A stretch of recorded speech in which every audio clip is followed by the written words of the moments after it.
yaada keessa galchuun yaadni nama hundaa carraa dhaga'amu akka argatu jijjiirama siyaasaa dhalattoota Tigraay hunda hirmaachisee fi walatuboon irratti mul'atu boqonnaa siyaasaa haaraa eegaleera. Jijjiiramni kun hanqinoota baay'ee qabaatus duubatti deebi'uu hin qabu. Akkasumas dhaabbachuu fi gufachuu hin qabu. Kun haala kanarra caaluun akka jabaatuuf dhalattoonni Tigraay hunduu dhama'uu qabu. TPLF hojii fakkeenyummaa isaa kana akka bahatu isiniin mirkaneessuun barbaada. Obbo Geetaachoo naannoo Tigraayitti nageen waaraa fiduu fi hojiin isaanii guddaa ta'uus ibsa. Dabalataan walitti bu'iinsa daangaa naannoo Amaaraa waliin jiru furuun hojii isaanii bira ta'uu eera. Ergama murteessaa bulchiinsa yeroo fi Tigraay keessaa inni guddaan nageenyaa fi tasgabbii uummata Tigraay mirkaneessuudha. Adeemsi nageenyaa jalqabne yeroo dheeraa keessa nageenya guutuu ta'e kan fiduu fi sababoota waraanichaa furuun faayidaa biyyaalessaa itti fufaa ta'e fiduu kan danda'udha. Akkasumas hiree ofiin murteeffachuu irratti xiyyeeffannoo guddaa kennuun hojjeta. Lafa heeraan kan Tigraay ta'e deebisuun ammoo hojii bulchiinsa yeroo fi Tigraay gara biraati. Lixa Tigraay, kibba Tigraay fi qaama kaabaa lixa Tigraay kan tahan Tsalamtii gara duraan turanitti deebi'uu dhabuu isaanii qofa osoo hin taane buqqaatii fi gochaan sanyii balleessuuyyuu ammayyuu naannichatti akkuma tuffetti jira. Uummatni naannoo kanaa buqqa'ee ariitiidhaan gara qe'eesaatti deebi'uu qaba. Akkaataa heeraa mootummaa jiruun lafti Tigraay kan Tigraayidha. Gaaffiin ka'u yoo jiraate karaa nagaa fi heera mootummaa kabajeen ta'uu qaba. Kanuma wal qabatee humnootni nageenyaa naannoo Tigraay kana hubachuun gochaa hojii nageenyaa jalqabame booressuurraa akka of qusatan adaraan isaaniin jedha. Uummata lamaan gidduu hariiroon jiru rakkoon fiduu danda'u salphaa waan hin taaneef. Waraan kaaba Itoophiyaa kan keessatti humni waraana Eertiraa hirmaachuun himamaa ture. Eertiraan kan waakatullee obbo Geetaachoon garuu humni waraana Eertiraa ammayyuu guutumaan Tigraay keessa hin baane jedha. Mootummaan federaalaa humnoota Eertiraa naannoo Tigraay keessaa baasuuf yaaliin godhe akkuma jirutti ta'ee ammayyuu mootummaan Eertiraa kutaa naannoo Tigraay baay'ee keessaa akkasumas bulchiinsa walabaa Itoophiyaa daangaa ta'an keessaa guutummaatti hin baane. Akkasumas daangaa bulchiinsa walabaa Itoophiyaa ta'an keessaa guutummaatti hin baane. Balleessaan darbeen ga'u jedhee miidhaa fi dabni dabalataa raawwachaa jira. Sababa waraana kanaan miidhaa uummata Tigraay irra ga'uuf itti gaafatamne akka jiraatuuf hojiin hojjetamu akka jabaatee itti fufu ifaajee nama hundaa gaafata. Waggoota muraasa darbaniif deemaa jiru ammallee furmaata hin argan. Waraanni waggaa lamaaf kaaba Itoophiyaa deemaa turee fi ijoo dubbii addunyaa ta'e eegii waliigalteen nagaa mallatta'e as nagaan bu'e. Naannoon Oromiyaa bakka dhaloota bulchaa Itoophiyaa taate garuu ammallee humnooti mootummaa hidhattoota woboo shanee jedhaniin lolaa jiru. Kan jidduutti lammiileen nagaa hedduutti lubbuu dhabe. Kan qeerra buqqaanilleen 1,000 kan lakkaa'aman mootummaa fi UN illeen ibsee ture. Mariin akka xumura argate garuu Ameerikaa dabalatee miseensonni paarlaamaa Itoophiyaa miseensa paartii bulchuu ta'anii fi paartilee mormituu gaafataa turan. Waraanni kaaba Itoophiyaa furmaata argatu gamtaa Afrikaan alaatti Ameerikaan gahee guddaa baate. Rakkoon Oromiyaa keessa jiraak furam garuu agam dhiibba gooti. Ameerikaatti durteetu dhaabbata ollaa jedhamuu fi dhimma uummata Oromoo addaatti xiyyeeffatee dalagu kataate seenaa jimjimoo akkan jetti. Mootummaan Ameerikaa gahee isaa olaanaa akka rakkoo Tigreen walitti hidhate sanii hin goone itti hin dhiyaanne gahee guddaa hin taphanne ammallee taphachaatti hin jiru. Dhugaadha dhiibbaa guddaatu jiru karaa fagoorraa dhufanii garuu hanga waraana Tigree fi Itoophiyaa walitti jidduu jiru gahee san hin goone. Sababaan isaa rakkoon uummata Oromiyaa keessa jiruu fi rakkoon TPLF yookiin Tigree irra jiru garagara. Ameerikaan shoora rakkoo Oromiyaa keessa jiru taphachuu dandeetti ka jedhu saniif akka yaada kiyyaatitti akka amanutti of course dhimma Oromiyaa keessa jiru dhimma much complexidha akka warra Tigree sanii miti jechuudha. Kanaaf immoo fala guddaa taate jennee abdii waan qabnuuf halkanii guyyaa karee advokasiitiin karee adda addaatiin mootummaa Ameerikaa kana sababaan nuti engage goonuuf iyyuu ga'eesii waan beeknuuf. Torbaan dura Itoophiyaa ka daawwatan ministeerri dhimma alaa Ameerikaa Anthony Blinken marii ministeera muummee Abiy Ahmed waliin taasisaniin haala Oromiyaa keessa jirurratti yaaddoo ibsachuu wajirii isaanii hime. Rakkoon nageenya naannichaa mariin akka furamu waamicha dhiyeesse. Ameerikaa fi biyyoonni lixaa dhimma Oromiyaa keessaa fi xiyyeeffannoo hin kennine jedhanii qaamoleen qeeq dhiyeessaa jiru. Dr. Bizuna Yimaanuu UK Yuunivarsiitii Baamingamitti barsiisaa fi dhimmoota siyaasaa federaalizimii fi misooma irratti xiinxala dhiyeesse. Ameerikaan rakkoo Oromiyaa keessaa akkamiin ilaalti furmaata fiduu dandeetti jennee gaafanne. Akka hubannoo kootiitti akka gabaasaaleen adda addaa mul'isanitti walitti bu'iinsa yookaan lola Oromiyaa keessa jiru US Ameerikaan quba qabdi.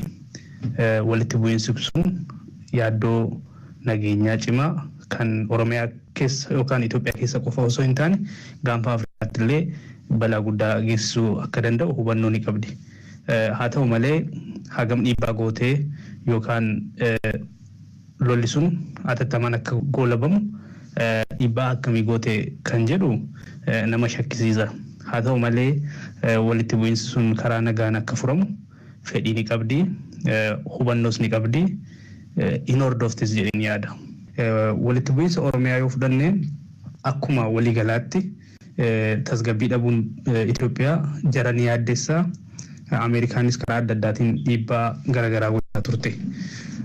Haa ta'u malee kan Oromiyaa qofa keessaa garuu waraana karaa kaabaa fi waraana Oromiyaa keessa jiru wal bira qabne yoo laalle dhiibbaa Ameerikaan waraana Oromiyaa keessa jiru dhaabuuf goote hagas mara miti. Waraanni kaaba Itoophiyaa xumura argatuu gamtaan Afrikaa gahee guddaa taphate. Tumsi mootummaa Ameerikaa fi qaamolee waraana keessa turanii fedhii agarsiisaniif kanaaf gumaache. Kanaan dura mootummaa naannoo Oromiyaa hidhattoota fo'amicha raara godhe. Hidhattoonni illee akka marii simatan ibsan. Ergaasi garuu wanti raawwatiin jiru jechuun hidhattoonni ibsan. Xinxalaan buufata isaa UK godhate Dr. Bizuuna Imaanuu Ameerikaan rakkoo Oromiyaa keessa furuu fi waan gootuu dandeessu jira jechuun akkaataa isaa ibsa. Eeyyeen taphachuun ni dandeessi. Fedhiin jiraachuun isaa wanna beekamaa ta'eef Ameerikaan tarii wanni isheen gochuu dandeessu qaamolee waraansa keessa jiran walitti dhufanii dubbii kana gatta'anii akka mari'atanii mariidhaan furanuuf haala mijeessuu akkasumas jajjabeessuu maallaqaan baasiidhaan yookaan loojistikiin illee akkasumas wabii hidhattootaaf illee wabii kennuudhaan bakka mariitti akka argaman haala mijeessuu ni dandeessi. Walumaa galatti garuu waraanni biyya keessa jiru kan furmaata argatu qaama alaa qofaan osoo hin taane qaamni waraansa sana keessatti hirmaatan keessumaa gama mootummaaf gama hidhattootaatiin wal amantaarra ga'uuf yookaan waraana kana bifa nagaan furuuf fedhii qabaachuu qofa osoo hin taane ejjennoo qabatamaa argisiisuu waan mul'atu tarkaanfii mul'atu tokko fudhachaa ka itti aanu kallattii argisiisaa yoo deeman qofadha kan furmaata argatu jedheen yaada. Sochiin hidhannoo gamlixaa fi kibba Oromiyaa to'achuu fi opereeshinii mootummaan waggoota darban taasisaa jiru furmaata waaraa hin finnee jedhu kanneen itti dhiyeenan hordofan. Kanaaf furmaati maali?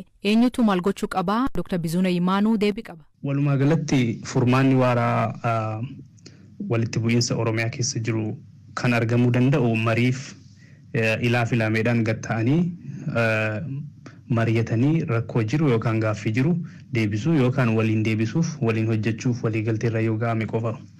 Hanga ta'e wal amantaarra ga'uudhaaf fedha qabaachuu fedha sana qabaachuu qofa osoo hin taane tarkaanfii mul'atu tokko tarkaanfii abdii namatti horu fudhachaa gam lamaaniinuu mariidhaan dubbii kana hiikuuf kutannoon socho'uu qabu. Gama hidhattootaanis yoo ta'e mootummaadhaaf beekamtii kennanii dubbii kana wal kabajaan ilaa filaameedhaan furuudhaaf akkasumas mootummaanis hidhattootaaf gaaffii isaanii dhaggeeffachuuf qalbii qulqulluudhaan yookaan dhuguma koomiitir ta'ee itti adeemee waan kana mariidhaan furuu qofadha furmaanni. Kana ta'uu baannaan waraanni kun lafarra harkifachaa protracted war ta'uu danda'a lafarra harkifachaa waggaa dheeraadhaaf. Loltoonnis bakka adda addaatti socho'u waan ta'eef waraanni kun gam lamaaniinuu injifannoodhaan ni xumurama jedhanii yaaduun gowwummaadha. Kanaafuu falli jiru mariidhaan hiikuu qofa. Muuxannoon biyyoota adda addaallee kan mul'isu waraanni akkasii karaa mariidhaan yoo hiikame furmaata waara'aa ta'e fidee biyyattii tasgabbeessuu irratti shoora guddaa taphata. Inumaayyuu mootummaan biyya bulchu hundeen isaa yeroo ammaa Oromiyaa waan ta'eef Oromiyaan immoo akkuma naannolee Itoophiyaa keessaa naannoo isa guddaa ikoonomiidhaanis ta'e siyaasaan naannoo very important ta'e waan ta'eef achi keessatti nagaan hin jiru taanaan akkuma waliigalatti biyyattiin gaagama yeroo dheeraa keessa turuuf carraan isaa bal'aa waan ta'eef walitti bu'iinsi kun marii qofaan hiikamuu irra jiraata. Dhibee TB kabajamaa oole. Dhibeen kun Itoophiyaatti lubbuu kumaatoma galaafachaa jira. Faca'insi isaa maal fakkaataa akka jedhu Waayilikii Hirphaa Gammachuu Ministeerri Eegumsa Fayyaa Itoophiyaatti hoogganaa dhibee TB Daraanyoo Sombaa fi Qurcii Kataayee obbo Taayee Lataa gaafate. Itoophiyaan biyyoota dhibeen TV keessatti tamsa'ee argamu keessaa tokkodha. Isa cimaan isa keessatti argamu biyya 30 keessaa Itoophiyaan ishee tokkodha. Akka riippoortiin WHO inni jennu nutti agarsiisutti bara ammaa kana 100 keessaa nama 119 irratti dhibeen TB kun hin argama jedheeti estimeetirii teessise. Kana jechuun akka biyyaatitti nama 143 dhibeen TB kun irratti argama yookaan dhukkubsatame jedhee yaadama. Kana keessaa akka biyyaatitti amma nama 120 adda baafnee yaalirraa goonee qoricha fichisiisnee jirra kennee jirra jechaadha. Qorannoowwan kanaan dura gaggeeffaman lakkoofsi faca'insisaa kana ol ta'uu agarsiisame kan kanaan dura ture wajjin jijjiiramni jira wal bira qabanaa kaasaa. Bara 2015 irratti namoota 100 keessaa namni 26 lubbuun isaa dhibee TB kanaan darbaa ture.